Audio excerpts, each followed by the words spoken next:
मोदी जी का काम दिखेगा तब ना। जहानाबाद में नाटी ले रहे हैं आपकी नीतीश कुमार पलटेंगे नहीं। जहानाबाद का सांसद कहेगा कि हम गली नली बनवा दिए। आपने कितना मेडिकल कॉलेज, कितना इंजीनियरिंग कॉलेज, कितना सीट देने के बाद बिहार में बोलते हैं 5 kg अनाज नौकरी करेगा तो लाखों लाख रुपया सैलरी उठाएगा और बिहार के युवा बीपीएल में जा करके 5 kg अनाज उठाएगा। कोई हमसे पूछेगा हिंदुत्व को सींच करके रखने का काम कोई बिहार में किया है तो भूमिहार ब्राह्मण ही किया है। मोदी जी हम लोग को सिखाकर विरोध है तो पूरा जहानाबाद बागी है, पूरा जहानाबाद। मोदी जी का जितने भी टीम है वो भी आ जाएगा 23 बार युवा भटक। मोदी जी से त्रस्त है। क्यों त्रस्त है? हमें राम मंदिर पर कोई सवाल नहीं करना है भाई। राम मंदिर बनना जरूरी था, 370 हटना जरूरी था, लेकिन क्या रोजगार मिलना जरूरी नहीं? अब कहेंगे भाजपा कांग्रेस की एक ही इच्छा, देश की जनता मांगे भिक्षा। आज तलवार इनको मारो जूते चार की। आप देख रहे हैं DW नेटवर्क और मैं पंकज कुमार। अभी हम खड़े हैं समर हाल है जहानाबाद, यम आवास के DM ऑफिस के जस्ट सामने अभी हम लोग हैं। और ये जो आप भीड़ देख रहे हैं यह आशुतोष कुमार जो कि एक निर्दलीय प्रत्याशी, आशुतोष कुमार जो एक निर्दलीय प्रत्याशी जिन्होंने आज अपना नामांकन के लिए अंदर गए हैं, यह उनके समर्थकों की भीड़ है। जहानाबाद में पहली बार ऐसे मौका आया है जिसमें निर्दलीय प्रत्याशी के लिए भीड़ देखने को मिली है। जब यहाँ से हमारी तो हमने एक भीड़ देखा तो मालूम चला कि एक निर्दलीय प्रत्याशी के लिए भीड़ जमा है। तो जो कुछ समर्थक में जो युवा हैं, बुजुर्ग हैं, इनसे जानते हैं कि आखिर किस बात की भीड़ है और किनका नॉमिनेशन हुआ है। क्या नाम? मुन्ना सिंह। यह जो भीड़ है वो किस बात की है और किनका नॉमिनेशन के लिए आप लोग आए हुए? पहले बात भीड़ ना जनसलाब था सर, काहे बोलते हैं भीड़ था, जनसलाब ना था। तो किनके नॉमिनेशन में आए हुए हैं? अरे आशुतोष कुमार जी का। किस पार्टी से? राष्ट्रीय जनजन पार्टी है उनका। राष्ट्रीय जनजन पार्टी। तो राष्ट्रीय जनजन पार्टी से अभी और भी बहुत सारे लोग हैं, हम सबसे पूछेंगे कि आशुतोष कुमार जी के नॉमिनेशन में यह लोग आए हुए हैं। कुछ और भी जो लोग हैं इनसे भी हम जानेंगे। क्या नाम हुआ सर? किस गांव से हैं? सोसा चंदा। यहाँ पर किस लिए आए हैं? आशुतोष जी के नॉमिनेशन में। आशुतोष जी के नॉमिनेशन में। और ये पूरी जो भीड़ जनसलाब सब उनके नॉमिनेशन में। अच्छा, एक हमारे ख्याल से जो मुख्य भी पार्टियां हैं, चाहे वो यहाँ से जनता दल यू अपना कैंडिडेट दी है, राष्ट्रीय जनता दल अपना कैंडिडेट दी है, उसके बाद एक समझ के चलिए निर्दलीय प्रत्याशी के लिए इतनी भीड़ होने का क्या कारण? युवा चेहरा, समाज के लिए काम करना, समाज में लगातार समय देना, समाज के लिए खड़ा रहना, इनसे बढ़िया कोई उम्मीदवार ही नहीं है। मोदी जी को नहीं देख रहे हैं आप? मोदी जी कहाँ, काम ही नहीं है। मोदी जी का काम दिखेगा तब ना। मोदी जी का काम कैंडिडेट जहानाबाद में नहीं है। क्या गारंटी ले रहे हैं आपकी नीतीश कुमार पलटेंगे नहीं? विधानसभा चुनाव देखिएगा, वो पलटू कुमार है, पलटेंगे ही। और इनका देखिए जदयू का जो कैंडिडेट है, जदयू के कैंडिडेट में व्यापक स्तर पे जहानाबाद में काम ही नहीं है। अब किस काम के काम की बात कर रहे हैं? PCC, गली नली, क्या इतना तो मतलब सरपंच और मुखिया और ये वार्ड सदस्य बना देता है, इससे ज़्यादा, और हर गाँव में बना देता है। तो 2 4 10 गाँव की गिनती कर रहे हैं। मतलब जहानाबाद का सांसद कहेगा कि हम गली नली बनवा दिए। आपने कितना मेडिकल कॉलेज, कितना इंजीनियरिंग कॉलेज, कितना सिंचाई, क्या जनता यहाँ जहानाबाद में सिंचाई प्रमुख कार्य है, मतलब एरिया है। उसके बाद आप कितना सिंचाई के लिए विकास किए हैं? आप स्टूडेंट के लिए क्या किए हैं? आज जब युवा रोड पर निकलता है, पटना में लड़कियों के साथ लाठीचार्ज हो जाता है, मोदी सरकार क्यों नहीं बिहार सरकार को कहता है कि लड़की पे लाठी क्यों? बेटी बचाओ बेटी पढ़ाओ उनका ही नारा है ना, तो फिर क्यों अत्याचार किया जाता है लड़कियों के साथ? जब ALP के वैकेंसी के लिए जब निकला रोड पर, मतलब मुसल्लमपुर में धारा 144 लगा देते हैं। आखिर मुसल्लमपुर में बिहार का बेटा बेटी ही पलता है ना। उस समय मोदी जी नहीं देखते हैं। मोदी जी बोलते हैं हम 5 kg अनाज दिए हैं, और गुजरात में मतलब 40 में 39 सीट देने के बाद बिहार में बोलते हैं हम 5 kg अनाज दिए हैं। और बिहार, वहाँ गुजरात में सबसे बड़ा मतलब इंफ्रास्ट्रक्चर बनता है और सबसे बड़ा कंपनी लगता है। गुजरात के युवा नौकरी करेगा तो लाखों लाख रुपया सैलरी उठाएगा, और बिहार के युवा BPL में जा करके 5 kg अनाज उठाएगा। यही अंतर है मोदी जी के सोच में। अच्छा, तो मोदी जी तो अपन आते हैं तो भाषण में कहते हैं कि वोट दीजिएगा तो राम को चेहरा दिखा दीजिएगा, हमने राम मंदिर बनवाया। अच्छा, हिंदुत्व का ज्ञान हमको देंगे? कोई हमसे पूछेगा हिंदुत्व को सींच करके रखने का काम कोई बिहार में किया है तो भूमिहार ब्राह्मण ही किया है। मोदी जी हम लोग को सिखाएंगे। हम सुबह उठते तो माता पिता गुरु नावहि माथा, सुबह उठ के रघुनाथ अपने माता पिता के पैर में मतलब प्रणाम करते थे। हमको कोई सिखाएगा कि हिंदुत्व क्या है? राम को हमको मानने के लिए सिखाएंगे। हम राम के हमारे अंदर बसते हैं, हमारे दिल में बसते हैं। असली हनुमान भूमिहार ब्राह्मण ही है बिहार का। बात क्या नाम हुआ आपका? मेरा नाम लक्ष्मी नारायण हुआ। हम अतरी विधानसभा क्षेत्र से आए हैं। हम मोरा प्रखंड बासर गाँव हुआ मेरा। जहानाबाद लोकसभा क्षेत्र के अंदर। हाँ हाँ। यानी वर्तमान में भी आपके सांसद कौन है? चंद्रेश्वर चंद्रवंशी है, जो कि अभी 80% लोग इनका चेहरा अभी देख रहा है। चुनाव के समय 2019 में जब आए तो हवा में जीत गए कि चंद्रवंशी जी को एक बार मौका दे दिया जाए, लेकिन अब की बार आए हैं तो इतना आक्रोश इनके साथ है कि जिस भी भूमिहार के गाँव या जिस भी अति पिछड़ा के गाँव में जाते हैं, इनसे काम पूछने पर कहते हैं मेरा विरोध हो रहा है। भाई काम पूछना अगर विरोध है तो पूरा जहानाबाद बागी है, पूरा जहानाबाद बगावत के लिए तैयार है।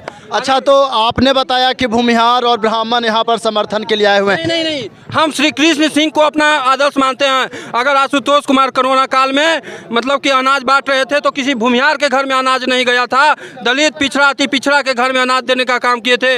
अगर आवाज़ उठाते हैं जहानाबाद का तो क्या कहते हैं हम भूमिहार के लिए आवाज़ उठा रहे हैं, ये कहना गलत है। हम स्वामी सहजानंद सरस्वती को अपना आदर्श मानते हैं, हम विवेकानंद को अपना आदर्श मानते हैं, हम श्री कृष्ण सिंह को आदर्श मानते हैं। हम कैसे दलित विरोधी हो गए? हम APJ अब्दुल कलाम को अपना आदर्श मानते हैं। कैसे कोई कहेगा कि मतलब आशुतोष कुमार भूमिहार और ब्राह्मण को लेकर के चल रहा है? सभी वर्गों को साथ लेकर के चलने का काम कर रहे हैं। देखिए, ये जो युवा हैं इनका कहना है कि जो वर्तमान में सांसद हैं यह उनको समय ही वो केवल नजर आ रहे हैं। आपको भी यही कहना है? अभी वर्तमान में जहानाबाद के सांसद कौन है? कभी उनको अभी देखे हैं सामने आप? नहीं, कहीं नहीं। क्या नाम हुआ आपका? मेरा नाम विनोद कुमार यादव है। विनोद कुमार यादव हुआ आपका नाम। तो क्या आपको लगता है इस बार जहानाबाद की जनता किसको देना चाहिए? अब जनता सर्वोपरि है, जिसको दे दे। जनता किसको दे दे जो जहानाबाद की सुने? और भी बहुत सारे यहाँ पर हैं, हम आगे और भी बढ़ेंगे आपको और लेकर चलते हैं। हमारे बीच कुछ और लोग हैं। क्या नाम है सर आपका? गोपाल कुमार। किस विधानसभा से आप आए हैं? अरवल विधानसभा से। अरवल विधानसभा से आए हुए हैं। यहाँ पर आने का मुख्य उद्देश्य? आशुतोष जी के नॉमिनेशन में। आशुतोष जी के नॉमिनेशन में आए हुए हैं। अच्छा, तो आशुतोष जी से ऐसा क्या उम्मीद आप कर रहे हैं? जैसे इतना भीड़ है और आप सब चाह रहे हैं कि इनको वोट देंगे, क्या उम्मीद है इनसे? आशुतोष जी एक तक के सभी लोग को लेकर चलते हैं और इनका मुख्य उद्देश्य है कि जो विकास न है, हॉस्पिटल मतलब बहुत ऐसा बेरोजगारी है जिसके ऊपर सवाल जवाब उठाते रहते हैं सरकार के प्रति। इसे विश्वास हम लोग का है कि आशुतोष जी अगर एक बार अगर पार्लियामेंट जाते हैं तो जहानाबाद के सभी वर्ग के लिए, सभी जनता के लिए आवाज़ बनकर। अच्छा, बहुत लोग ऐसा आरोप लगा रहे हैं कि यह तो बीच में कुछ वोट काटेंगे जिससे राष्ट्रीय जनता दल को फायदा हो जाएगा। गलत बात है। तो ऐसा नहीं होगा, क्योंकि ये मान के चलिए कि भारतीय NDA का मेन कोर वोटर भूमिहार और ब्राह्मण है, तो ये भूमिहार ब्राह्मण का वोट काटेंगे तो जाहिर है राष्ट्रीय जनता दल को फायदा होगा। आशुतोष जी के पास सभी जातीय धर्म का वोट है, सभी जाति धर्म का वोट है। अच्छा, आप यह बताइए कि क्या नाम हुआ आपका? मेरा नाम विकास हुआ। आप जहानाबाद की एक लोकसभा क्षेत्र की जनता हैं, तो आप अपने नेता जो आपके नॉमिनेशन के लिए गए उनसे क्या उम्मीद आप कर रहे हैं? यही है कि यहाँ से जीत कर जाएं और सदन में जहानाबाद के विकास के लिए अपना आवाज़ उठाएं। जहानाबाद के कौन से सबसे बड़े मुद्दे हैं जो यहाँ की जनता के लिए सबसे दर्दनाक हैं? क्या जहानाबाद के कौन से ऐसे मुद्दे हैं जो यहाँ के जनता के लिए सबसे परेशान वाला है? पूरे जहानाबाद के एकमात्र मुद्दा है कि हमें डेवलपमेंट चाहिए। बेसिक नीड की बात करें, एजुकेशन चाहिए, हॉस्पिटलिटी चाहिए, हॉस्पिटल में जो भी उचित सुविधा है हमें प्रोवाइड कराना चाहिए। रोड कनेक्टिविटी जो गांव से शहर को जोड़ा जाता है वो हमें चाहिए। हमें ये नहीं चाहिए कि जाति और धर्म की बात करके फुसलाया जाए और बाकायदा जितने भी परिवार हैं जिस रोड से जाते हैं उस रोड को जर्जर रखा जाए, उस रोड को दयनीय हालात रखा जाए। हम बात अपने गांव से शहर को जोड़ने के कर रहे हैं। जिस गांव से हम ताल्लुकात रखते हैं वो पंडुई गांव है और पंडुई से जहानाबाद को जो सड़क जोड़ता है वो काफी दयनीय हालात में और जर्जर हालात में। लेकिन यहाँ के युवाओं को बकाया और फुसलाया जा रहा है जाति और धर्म के नाम पर। यहाँ के युवा को क्या चाहिए? एजुकेशन चाहिए, एजुकेशन फ्री हमको चाहिए। एजुकेशन की हमको स्पेशल जो भी सरकारी स्कूल से अच्छे स्कूल चाहिए, स्कूल्स में अच्छे फैसिलिटी चाहिए, स्कूल्स में अच्छे शिक्षक चाहिए। हमें सरकारी हॉस्पिटल है, हॉस्पिटल के जितने भी मूलभूत सुविधाएं हैं हमें वो चाहिए। हॉस्पिटल्स में जो भी बीमारियां, हर बीमारी के डॉक्टर चाहिए। जितने भी तरह की बीमारी है उसका जितना भी मेडिसिन है वो हमें फ्री चाहिए। टेस्ट और जांच की जितने भी जरूरी चीज़ें हैं वो हमें उपलब्ध कराया जाए और जरूरतमंदों को जो भी सारी जरूरतें पूरा किया जाए। एक नेता का बयान आया है बिहार से कि जहानाबाद के युवा और सवर्ण समाज भटके हुए हैं, अगले सप्ताह में मोदी जी आ रहे हैं, सब कुछ सुधर जाएगा। आपको ऐसा लगता है कि मोदी जी के जहानाबाद आने से सुधर जाएगा और वोट फिर NDA को पड़ेगा? अगर मोदी जी की आप बात कीजिएगा ना तो हम एक युवा हैं और युवा के आंख में जो है सही और गलत झलकता है। तो हम युवा जितने भी युवा हैं और जहानाबाद के युवा है अगर छाती ठोक के कहते हैं कि मोदी जी का जितने भी टीम है वो भी आ जाएगा, तो इस बार युवा भटकने वाले नहीं है। हम इस बार ताल ठोक के कहते हैं। मोदी जी के जो नेता हैं जो कह रहे हैं कि भूमिहारों को मनाने के लिए विजय चौधरी जाएंगे, प्लेन से सर्वेक्षण करेंगे, तो विजय चौधरी का क्यों नहीं आते हैं? जब जमीन जोत लिया जाता है, जब किसी का बलात्कार हो जाता है, अब मोदी जी आएंगे, मोदी जी की बात क्यों माने? जनता क्यों माने? जनता सबसे ज़्यादा मोदी जी से त्रस्त है। क्यों त्रस्त है? हमें राम मंदिर पर कोई सवाल नहीं करना है भाई, राम मंदिर बनना जरूरी था, 370 हटना जरूरी था, लेकिन क्या रोजगार मिलना जरूरी नहीं है? क्या रोजगार मिलना जरूरी नहीं है? एक सेकंड, मोदी जी की आप बात कीजिएगा। मोदी जी पुरानी पेंशन, हम पुलिस जॉब में, पुलिस डिपार्टमेंट में जॉब करते हैं, मोदी जी कभी पुरानी पेंशन की बात की? अच्छा, अग्निवीर से आप खुश हैं? अग्निवीर से, अग्निवीर जैसे जो योजना है जिसको ला करके 1.5 लाख युवाओं को क्षति पहुंचाएगा, जो कि सब चीज में मेरिट बाकी था, उसको बंद करके सभी युवाओं को जो उनके साथ रोड पर ला दिया गया। युवाओं ही नहीं, किसानों को, जवानों को, पहलवानों को, यहाँ तक कि एजुकेशन में भी यहाँ पे जीएसटी काटा जा रहा है। तो आप मोदी जी के किस बातों से आपको एक आध सवाल है आपके पास? एक शब्द में साफ साफ कहेंगे, भाजपा कांग्रेस की एक ही इच्छा, देश की जनता मांगे भिक्षा। इन दोनों के कगार में आज युवा पिस गया है। वो कहते हैं हम देंगे, 5 साल रह जाते हैं, कहते हैं हमसे नहीं हुआ, सरकार बदल दो, हो जाते हैं, तब तक लड़का बूढ़ा होकर बाप बन के बाबा बन जाता है। देखिए, जहानाबाद के युवाओं ने अपनी दर्द रखी रोजगारी पे, जीएसटी पे, और यह उस सरकार से सवाल कर रही है कि आपको पिछली बार हम 40 में से 39 दीजिए। देखिए प्रधानमंत्री जी, ये जहानाबाद की जनता है जो आपसे यह कह रही है कि पिछली बार हम आपको 40 लोकसभा में 39 दिए, फिर भी यह दर्द है। हम कुछ और लोगों से बातचीत करेंगे और यह जानने की कोशिश करेंगे कि यह जिनके नॉमिनेशन में आए हैं इनसे क्या उम्मीद करते हैं कि यह कैसा रखते हैं। पहला, क्या नाम हुआ आपका? मेरा नाम रंजन कुमार भास्कर। किस विधानसभा से हैं? हम घोसी विधानसभा से हैं। तो आज यहाँ पर आने का मुख्य उद्देश्य? हमारे आशुतोष भैया का नॉमिनेशन है, उसमें हम आए हैं। तो आपको लगता है कि आशुतोष जी इस बार चुनाव में अपना प्रभाव डालेंगे? लगता नहीं है, हम फुल्ली सर्टिफाइड हैं। मोदी जी आज तक था, मोदी जी आ गई थी हल 5 साल पहले, तो उनकर बात रखल गई हल, लेकिन अबरी आता थी ना, तो जैसे आता थी बेचारा अपना यहाँ हाथ जोड़ के चल जाता था। सुने हैं कि मुंगेर से ललन सिंह आ रहे हैं भूमिहारों के वोट को मोड़ने के लिए। ललन सिंह क्या कहा, हमने के रोटी चला है कि बाहुबली जेल से छूट गए हैं। बाहुबली छूट गए हैं, वो मानते हैं, समाज के आदमी हैं, समाज वो अपना राजनीतिक पॉलिटिक्स के लिए काम करते हैं। हम लोग इस पॉलिटिक्स पे कुछ नहीं बोलना चाहेंगे, सबका अपना अपना पॉलिटिक्स है। हम आशुतोष भैया को जानते हैं, आशुतोष भैया हमारे मदद करते हैं। आज आरक्षण की बात हो, बच्चों की कहीं भी जो परेशानी होता है उसमें साथ होते हैं। हम ललन बाबू को नहीं जानते हैं। अच्छा, तो चंद्रवंशी जी से आपने कहीं 5 साल में मुलाकात किया? चंद्रवंशी जी का तो मुलाकात की, चंद्रवंशी जी का चंद्रवंशी जी का एक जो चमचे हैं, जो कि उप प्रमुख, अपने आप को उप प्रमुख कहते हैं, और हमारे के यहाँ एक देवी स्थान स्ट्रीट लाइट लगना होता है। मुझे फ़ोन करके बोला जाता है कि रंजन जी आपके यहाँ स्ट्रीट लाइट लगने जा रहा है। आज तक स्ट्रीट लाइट लगता पटना ही में रह गया या अभी में। अच्छा, एक भूमिहार नेता जो पुराना सांसद भी थे वो भी हाथी पर चढ़ के आए हुए हैं। ये सर, उनके लिए तो अभी हम सॉरी एक शब्द भी बोल चुके हैं। वो हाथी पे आए हैं, हो सकता है अध्यक्ष के द्वारा ही कहा गया था तिलक तराजू और तलवार इनको मारो जूते 4। आज उसी हाथी, क्या फिर से लाइन? तिलक तराजू और तलवार इनको मारो जूते 4 किसको कहा गया था आपको? कौन बोले थे? कौन बोले? मायावती जी, बीएसपी के प्रमुख बोले थे। हम भाई जहानाबाद की राजनीति नहीं जानते हैं, पूरे देश की मतलब राजनीति में सबका नज़र है। जहानाबाद का युवा सब कुछ समझता है। तिलक तराजू और तलवार इनको मारे जूते 4। आज जूता मारिए हम लोग को आकर के, जहानाबाद में जूता चलाने के लिए ही आए हैं। चलाइए जूता जहानाबाद के युवाओं पर। आप आए हैं, आप सम्मानीय आदरणीय पूर्व सांसद रहे हैं, हमारे गार्जियन अभिभावक है, हमको आपसे कोई नाराजगी नहीं है। मानते थे अरुण कुमार को, दिल से वोट किया करते थे, लेकिन वो अपने चाल से और वो अपने मतलब जो कहा जाता है चाल चलन से, वो अपना दल जिस तरीके से नीतीश बाबू बदले, उन्हीं का ही चेला थे, तो उन्हीं तरीके से ही भी अपना दल बदलते जा रहे हैं। तो इनको जो भी छाप मिलेगा ही पकड़ लेंगे। इनको छाप से मतलब है, इनको अपने प्रतिष्ठा से मतलब नहीं है। देखिए, और भी बहुत सारे लोग। क्या नाम है आपका? वैद्यनाथ शर्मा। किस विधानसभा? जहानाबाद से। आपको क्या लगता है इस बार लोकसभा चुनाव में किसका पकड़ भारी पड़ रहा नजर आ रहा है? पकड़ तो भारी आशुतोष जी का पड़ रहा है। आशुतोष जी भारी नजर आ रहे हैं। हाँ। एक बुजुर्ग ये बात बोल रहे हैं जो आप तो यहाँ पर काफी लगभग 10 या 12 से ज्यादा लोकसभा चुनाव देख चुके होंगे। निर्दलीय प्रत्याशी कभी जहानाबाद में इस तरह से अपना क्षमता जाहिर किए हैं? कभी नहीं। ऐसे निर्दलीय प्रत्याशियों के लिए भीड़ लगी है आज तक? निर्दलीय लोग खड़ा होने की हिम्मत तक नहीं करते थे, लेकिन एक ये है आशुतोष कुमार जो दिखा दिया है कि जब हम जनसेवा करते हैं तो दिल से करते हैं और मिलजुल कर करते हैं। यही कारण है कि इतना सपोर्ट इनको मिल रहा है। चंद्रवंशी द्वारा किए गए कार्य से खुश नहीं है? चंद्रवंशी जी कोई काम किए ही नहीं है तो खुश होने की मैंने ज़रूरत। तो वो तो बोलते हैं मोदी को देखिए, राष्ट्रवाद को देखिए, मोदी जी आ रहे हैं अगले हफ्ते, तो क्या आपका मन नहीं बदलेगा?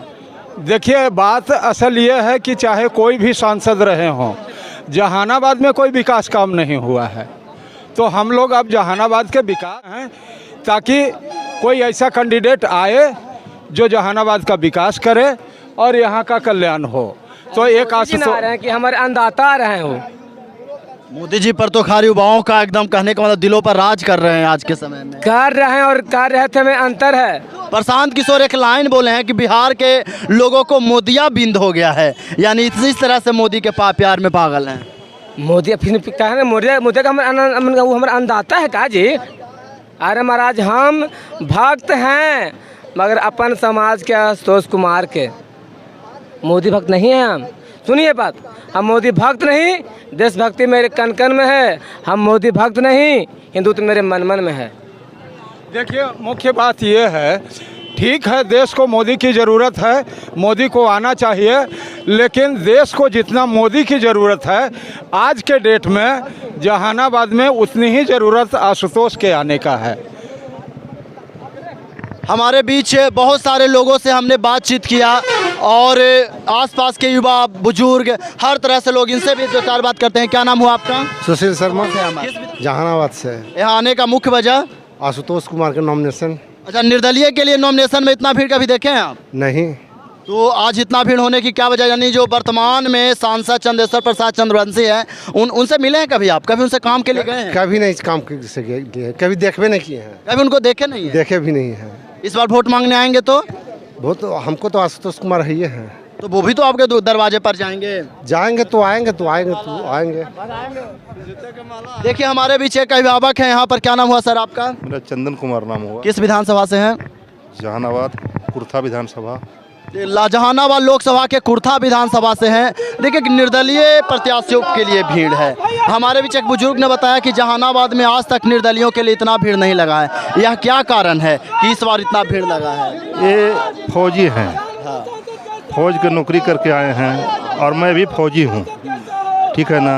और फौजी जो भी बोलता है फैक्ट बात बोलता है। आज अगर आशुतोष जी खड़ा होकर बोल दें वो आ जाए तो 2 करोड़ पूरा बल से फौजी उठ के आ जाएगा। फौजी का कोई जात नहीं होता है और कुछ नहीं होता, फौजी एक ईमानदार होता है। और लोग इस तरह से अफवाह फैला रहे हैं कि ये राजद को फ़ायदा पहुंचाने के लिए खड़ा है, इस पर आप क्या कहना चाहते हैं? देखिए गलतफहमी तो बहुत लोग फैलाते हैं, ठीक है ना। गलतफहमी बहुत लोग फैलाते हैं तो सही होता है, ये बता दीजिए आप। तो आप उम्मीद करते हैं कि इनका अच्छा टक्कर में है? कोई इनका टक्कर में है ही नहीं। यानी आप किनका मानते हैं होगा ना पहला स्थान, दूसरा स्थान, उसमें आशुतोष जी का क्यों स्थान? जी का पहला स्थान है, यानी चुनाव जीत रहे हैं। तो जहानाबाद के अगर जातीय समीकरण देखी जाए तो भूमिहार आबादी या फिर जो सवर्ण आबादी कितनी है जहानाबाद की? 3 साढ़े 3 के अंदर है। तो इसमें 2 कैंडिडेट खड़े हैं, एक हाथी पे चढ़ के भी आए हुए हैं। देखिए बिना पेंदी के लोटा, अगर एक बार गए थे एक जगह हम, तो लोटा में मुड़ी घुसा लिया तो क्या हो गया? नहीं निकलेगा। बिना पेंदी के लोटा अगर आ जाए तो क्या हो जाएगा? पानी चू जाएगा वहीं चू। कोई फर्क पड़े वाला है ओकरा से? आने के लिए और कोई आ जाए, हम भी आ जाए, हमको कोई चिंता है? जानता है कभी इधर कभी इधर उधर, क्या मतलब बिना मतलब के बात करना? आ गए ऐसी तो हो जाएगा। मोदी लहर यहाँ कोई प्रभाव नहीं डालेगा यहाँ की जनता? मोदी से नहीं मतलब हमको है, हमको जहानाबाद से मतलब। मोदी जी आ रहे हैं अगले सप्ताह 12 तारीख को शायद दिन। मोदी जी न जोगी जी आ जाएं, अमित शाह आ जाएं, कोई भी आ जाए, कोई फर्क पड़ने वाला नहीं है। यदि वो आते तो जहानाबाद को भाजपा सीट क्यों नहीं घोषित कर देते हैं? मोदी जी से ये आप लोग रिक्वेस्ट कीजिए, आप लोग मीडिया वाले हैं, पहुंचाइए मोदी जी तक कि यहाँ लोग जब भाजपा का वोट करता है तो जहानाबाद को क्यों नहीं भाजपा सीट किया जाता है? वो तो आएंगे तो बोलेंगे कि राष्ट्रवाद मंदिर के लिए वोट दीजिए, 370 धारा हमने हटाया। तो पहले आप यहाँ कैंडिडेट अपना दीजिए, उसके बाद यहाँ बात कीजिए। मोदी जी का कैंडिडेट है कोई? तो एनडीए साथी है ना? ये साथ है, वो तो डोलवा कभी जीत करके चला जाएगा फिर वो लालटेन में, तो क्या है? यानी इसकी कोई गारंटी हो फिर पलट सकती है? उनका कोई गारंटी नहीं सकती है। हम आपको बता देता हूँ, ये इलेक्शन खत्म होगा, सरकार बनेगी और फिर पलटेगा। देखिए मीडिया वाले आप हैं, ये लिख लीजिए, अब बताइएगा, हमसे पूछिएगा। बहुत बड़ी बात बोल रहे हैं, अपने आप को एक सेना का जवान और हम जवान भी कहते हैं, और इनका सम्मान हम पूरे DW नेटवर्क की ओर से करते हैं, क्योंकि एक सेना का सम्मान हम लोग हमेशा करते हैं। इनका कहना है कि नीतीश कुमार पर फिर कोई भरोसा नहीं किया जा सकता, लोकसभा चुनाव के बाद फिर पलटेंगे, तो क्यों मोदी जी के नाम पर हम वोट दें, यही ना? बिल्कुल। और पिछली बार जैसे हमने राष्ट्रवाद पर वोट दिया था, या 370 का विरोध कर दिए थे, ये न्यूज में होगा ही आप लोग को। तो अभी हमने और बीजेपी ही किया था 1600 करोड़ का एम्बुलेंस घोटाला, किसने किया था? रविशंकर प्रसाद और विजय कुमार सिन्हा ने। और हमारे जो अभी डिप्टी सीएम बदौलत डिप्टी सीएम है, ठीक है, विजय सिन्हा जी। और इस सम्राट चौधरी जो विधानसभा में बोले थे 1600 करोड़ के घोटाला, टोपिया का है ना, खोल देते हैं कि टोपिया खोल देंगे, बेटवा हैं। सम्राट चौधरी, बीजेपी में 3 ग्रुप चल रहा है, सम्राट चौधरी का अलग चल रहा है, विजय सिन्हा के अलग चल रहा है, और बाकी के अलग चल रहा है, सब 3 वो है कोची नाम है उनका, नित्यानंद राय का अलग चल रहा है। मीडिया में ऐसा भी खबर है कि सम्राट चौधरी अपने जो जात के वोट भी टर्नअप एनडीए को नहीं करवा पा रहे हैं। कहाँ करवाए? औरंगाबाद देख लीजिए, नवादा देख लीजिए, हम क्या बताएं अब। फेटा बांध के हेलीकॉप्टर पर घूम रहे हैं। फेटवा खुलेगा नहीं ना, फेटवा तो हम बांध सकते हैं। तो 9 तारीख को यहाँ आ रहे हैं वो जहानाबाद में, उनके साथ 9 नहीं, इसके आगे क्या फर्क पड़ने वाला है? मैदान में नहीं, उनको पुल के अंदर घुसा दीजिए मोदी जी को। मोदी जी ने सम्राट वही 1600 के घोटाला जो विधानसभा में बोले थे सम्राट चौधरी, और उसी कैंडिडेट के प्रचार करने के लिए वो जहानाबाद में आ रहे हैं। आगे फिर कैसा स्वागत उनका? आगे फिर वैसे ही घोटाला करवाएंगे और वैसे ही जहानाबाद का विकास। हाँ, किस विधानसभा से हैं? जहानाबाद से हैं। अच्छा, आपने क्या जैसे सम्राट चौधरी जो अभी हमारे डिप्टी सीएम हैं, उन्होंने विधानसभा में बोला था चंदेश्वर प्रसाद चंद्रवंशी को कि 1600 करोड़ रुपए घोटालेबाज हैं, और जैसा हम बैनर पोस्टर देख रहे हैं कि 9 तारीख को वो गांधी मैदान आ रहे हैं, कैसे स्वागत होगा? हम लोग जूता के माला बनाकर बढ़िया से और काला झंडा लेकर उनका विरोध करेंगे। सम्राट चौधरी का? हाँ सर, करेंगे नहीं, ये चंद्रवंशी के नहीं करेंगे। वो आ जाएगा तो हो सकता है कि जूता से मारेंगे, हम वो आदमी हैं। कभी काम के लिए गए हैं उनसे 5 साल में मिलने? भेंट में किया है, लगता कि मारेंगे, केस हो जाएगा, ओकरा से हम डरते नहीं आज तक। हम वो सिपाही हैं, लेकिन सिपाही वाला भेष लग रहा है। नहीं। हाँ, तो अभी हम कहें ना कि हम सिपाही, लेकिन हम सिपाही मत वो, हम सिपाही के वैल्यू न देते हैं। यानी पूरा समर्थन आशुतोष जी को है? हाँ, एकदम खुल के है, और उम्मीद है कि चुनाव निकाल भी लेंगे? एकदम निकालेंगे, पूर्ण विश्वास है। तो अभी आप जहां समन्हालय के सामने डीएम ऑफिस के सामने थे, और यहाँ के लोगों से हम बातचीत कर रहे थे, और जहानाबाद 41 डिग्री टेम्परेचर में चुनावी गर्मी को टटोलने की कोशिश हमारा DW नेटवर्क कर रहा था। बने रहिए हमारे साथ, अभी और जानकारी चुनावी हम देंगे, तब तक